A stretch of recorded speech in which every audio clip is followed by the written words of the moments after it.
அடுத்த சட்டமன்ற தேர்தல் வெற்றிக்கு முன்னோட்டமாக ஈரோடு கிழக்கு தொகுதியில் வெல்ல வேண்டும். நேரில் வாக்கு சேகரித்ததாக கருதி திமுக வேட்பாளருக்கு வாக்களிக்க முதலமைச்சர் மு.க. ஸ்டாலின் வேண்டுகோள்.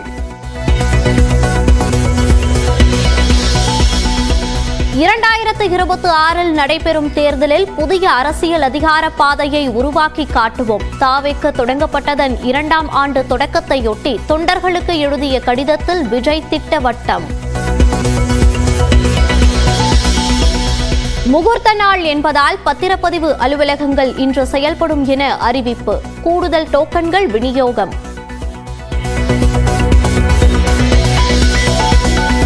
சென்னை ஈசிஆரில் பெண்கள் சென்ற காரை துரத்திய வழக்கில் முக்கிய குற்றவாளி சந்துரு கைது. சந்துரு அதிமுகவை சேர்ந்தவர் என திமுகவின் RS பாரதி குற்றச்சாட்டு.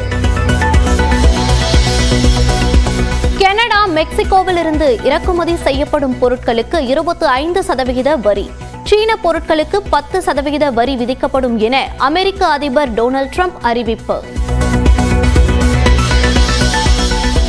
அமெரிக்க பொருட்கள் மீது 25% வரி விதிக்கப்படும் என கனடா பிரதமர் ஜஸ்டின் ட்ரூடோ அறிவிப்பு. வரி மற்றும் வரியல்ல நடவடிக்கைகள் எடுக்கப்படும் என மெக்சிகோ அதிபரும் எச்சரிக்கை. லித்தியம் பேட்டரிக்கான வரி குறைப்பால் செல்போன், மின்சார வாகனங்களின் விலை குறைய வாய்ப்பு. பேனல் டிஸ்பிளே மீதான வரி உயர்வால் கலந்துரையாடல்களுக்கு பயன்படுத்தப்படும் டிவிக்களின் விலை உயரலாம் என கணிப்பு. மூத்த குடிமக்களின் சேமிப்புக்கு கிடைக்கும் 1 லட்சம் ரூபாய் வரையிலான வட்டிக்கு வரி விலக்கு. 6 லட்சம் ரூபாய் வரையிலான வாடகை வருவாய்க்கும் வரி பிடித்தம் இல்லை என நிதியமைச்சர் நிர்மலா சீதாராமன் அறிவிப்பு. ஆண்டு வருமானம் 4 லட்சம் ரூபாய்க்கு மேல் இருந்தால் வருமான வரி கணக்கு தாக்கல் அவசியம். 12 லட்சம் ரூபாய் வரை வரி கிடையாது என்ற நிலையில் நிபுணர்கள் விளக்கம். அடுத்த ஆண்டு முதல் 10,000 MBBS இடங்கள் அதிகரிக்கப்படும். IIT விரிவாக்கம் மூலமாக மேலும் 6,500 மாணவர்கள் பயன்பெறுவர் என்றும் பட்ஜெட்டில் அறிவிப்பு. சிறு குறு தொழில் நிறுவனங்களுக்கான உத்தரவாத கடன் 5 கோடி ரூபாயிலிருந்து 10 கோடி ரூபாயாக உயர்வு. 5 ஆண்டுகளில் 1,50,000 கோடி ரூபாய் கடன் வழங்க திட்டம். சாலையோர வியாபாரிகளுக்கு 30,000 ரூபாய் வரை கடன் வழங்கப்படும். 68 லட்சம் பேர் பயனடைவர் என பட்ஜெட்டில் நிர்மலா சீதாராமன் தகவல். புதுக்கோட்டை திருமயத்தில் போதை ஒழிப்பு விழிப்புணர்வு மாரத்தான் பந்தயத்திற்குள் புகுந்த கார். மது போதையில் காரை ஓட்டி விபத்து ஏற்படுத்திய 3 பேர் பிடிபட்டனர்.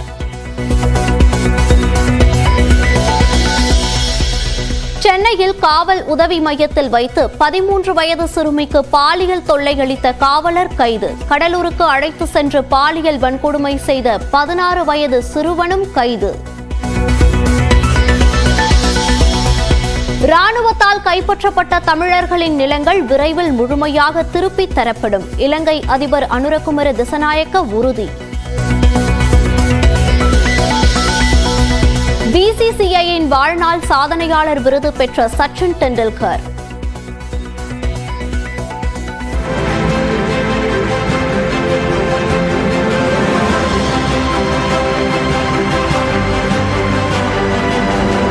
சிறந்த வீரர் விருது பும்ராவுக்கும், சிறந்த வீராங்கனை விருது ஸ்மிருதி மந்தனாவுக்கும், சிறப்பு விருது அஸ்வினுக்கும் வழங்கி கௌரவிப்பு.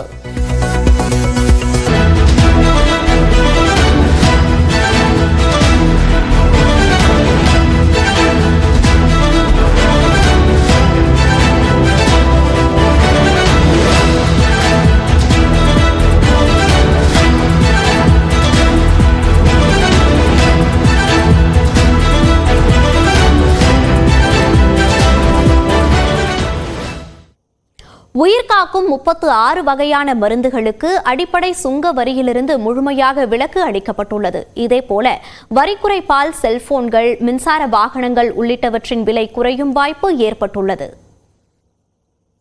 பட்ஜெட்டை தாக்கல் செய்த மத்திய நிதியமைச்சர் நிர்மலா சீதாராமன் தொழில் நிறுவனங்களுக்கான பொருட்கள் மீதான சுங்க வரியை ஒழுங்குபடுத்தும் வகையில் 7 வரிகள் நீக்கப்பட்டுள்ளதாக தெரிவித்தார். எந்த ஒரு பொருளுக்கும் ஒன்றுக்கு மேற்பட்ட கூடுதல் வரி அல்லது மேல் வரி விதிக்கப்படாது என்று அறிவிக்கப்பட்டுள்ளது. புற்றுநோய், அரிதான நோய்கள் மற்றும் நீடித்த நோய்களுக்கு சிகிச்சை அளிக்க பயன்படுத்தப்படும் 36 வகையான உயிர்காக்கும் மருந்துகளுக்கு அடிப்படை சுங்க வரியில் இருந்து முழு விலக்கு அளிக்கப்பட்டுள்ளது. நோயாளிகள் உதவி திட்டத்தின் கீழ் நோயாளிகளுக்கு இலவசமாக வழங்கப்படும் 13 புதிய மருந்துகள் உள்ளிட்ட 37 மருந்துகளுக்கு அடிப்படை சுங்க வரியில் இருந்து விலக்கு அளிக்கப்பட்டுள்ளது. கோபால் பவுடர் மற்றும் கழிவு, லித்தியம் அயன் பேட்டரி, ஈயம், துத்தநாகம் மற்றும் மேலும் 12 வகையான முக்கிய தாது பொருட்களுக்கு முற்றிலும் சுங்க வரி நீக்கப்பட்டுள்ளது. உள்நாட்டில் ஜவுளி உற்பத்தியை ஊக்குவிக்கும் வகையில் மேலும் 2 வகையான தறிகளுக்கு வரி விலக்கு அளிக்கப்பட்டுள்ளது. நாட்டில் லித்தியம் அயன் பேட்டரி உற்பத்தியை ஊக்குவிக்கும் வகையில் மின்சார வாகன உற்பத்திக்கான 35 வகையான மூலப்பொருட்கள், மொபைல் போன் பேட்டரி உற்பத்திற்கான 28 வகையான மூலப்பொருட்களுக்கு வரி விலக்கு அளிக்கப்பட்டுள்ளது. இதன் மூலம் மின்சார வாகனங்கள் மற்றும் மொபைல் போன்களின் விலை குறைய வாய்ப்பு ஏற்பட்டுள்ளது. கப்பல் கட்டுமானத்திற்கான பொருட்களுக்கு அடிப்படை சுங்க வரியில் இருந்து மேலும் 10 ஆண்டுகளுக்கு விலக்கு அளிக்க முடிவு செய்யப்பட்டுள்ளது. ஈத்தர்நெட்டிற்கு பயன்படுத்தப்படும் சுவிட்சுகள் மீதான சுங்க வரி 20% இருந்து 10% குறைக்கப்படுகிறது. கைவினைப் பொருட்கள் ஏற்றுமதியை ஊக்குவிக்கும் வகையில் உலர் நீல தோல் பொருட்கள் மீதான சுங்கவரி முற்றிலும் நீக்கப்பட்டுள்ளது. உறைய வைக்கப்பட்ட மீன் பேஸ்ட் மீதான சுங்கவரி 30% இருந்து 5%, மீன்கள் மற்றும் இறால் உணவு தயாரிக்கும் பொருட்கள் மீதான சுங்கவரி 15% இருந்து 5% குறைக்கப்பட்டுள்ளது. எல்இடி டிவி பேனல்களை தயாரிப்பதற்காக தேவைப்படும் உதிரி பாகங்களுக்கான இறக்குமதி வரி ரத்து செய்யப்பட்டுள்ளதால் டிவிக்களின் விலை குறையவிருக்கிறது. அதே நேரம் பின்னப்பட்ட துணிகள் மீதான சுங்கவரி 10 முதல் 20% என்ற அளவில் இருந்து 20% அல்லது கிலோவுக்கு 115 ரூபாய் என்ற அளவில் உயர்த்தப்பட்டுள்ளது. கலந்துரையாடல்களுக்கு பயன்படுத்தப்படும் பேனல் டிஸ்பிளேவுக்கான சுங்கவரி 20% அதிகரிக்கப்பட்டுள்ளது. மறைமுக வரிகள் குறைப்பால் 2600 கோடி ரூபாய் வரை வருவாய் இழப்பு ஏற்படும் என்று மத்திய அரசு அறிவித்துள்ளது. ஆண்டுக்கு 4 லட்சம் முதல் 12 லட்சம் ரூபாய் வரை வருமானம் ஈட்டுவோர் வரி செலுத்த தேவையில்லை என்றெல்லாம் வருமான வரி கணக்கு தாக்கல் செய்ய வேண்டிய அவசியம் என்ன என்று பட்டய கணக்காளர் சுரேஷ் தரும் விளக்கத்தை கேட்கலாம்.